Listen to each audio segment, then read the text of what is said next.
अस्सलामुअलैकुम। बोल न्यूज़ में खुशामदीद। मैं हूँ गौहर इशरा। ताहम खबर शामिल करें। आपको बताएं कि कराची में आग लगने के 2 मुख्तलिफ वाक़यात रिपोर्ट हो चुके हैं। नागन चौरंगी के करीब गोदाम में आग लग गई।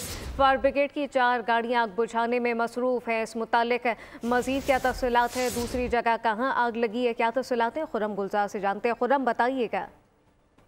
जी बिल्कुल, ये साइट तो पर हाईवे एहसनाबाद है, जहाँ गारमेंट फैक्ट्री में आग की इत्तला पर फायर ब्रिगेड की 3 गाड़ियां मौके पर पहुंची और इंतहाई कम वक्त में फायर ब्रिगेड ने आग को कंट्रोल करते हुए आग पर काबू पाया। 3 गाड़ियों ने इस गारमेंट फैक्ट्री में लगने वाली आग पर काबू पाया, जिसमें कोई जानी नुकसान तो नहीं हुआ।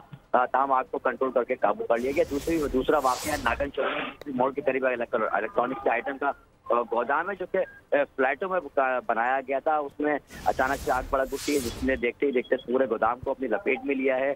फ्लैट में रास्ता तंग होने की वजह से फायर ब्रिगेड के हमले को इस पर काबू पाने में मुश्किलात का सामना करना पड़ रहा है। 4 फायर ब्रिगेड की गाड़ियां मौजूद हैं, 2 वाटर ब्राउजर है और वाटर टैंकर भी यहाँ तलब किए जा रहे हैं। इमारत की दीवार को तोड़कर इसमें पानी डालने की कोशिश की जा रही है कि आग को फौरी तौर पर कंट्रोल किया जा सके। ताहम अब तक आग पर काबू नहीं पाया गया है। फायर ब्रिगेड हुक्काम का ये दावा है कि आग को फैलने से रोक दिया गया है और जल्दी आग लगने के 2 मुख्तलिफ वाक़यात रिपोर्ट हुए हैं। खुरम गुलजार अपडेट कर रहे थे। आपका शुक्रिया।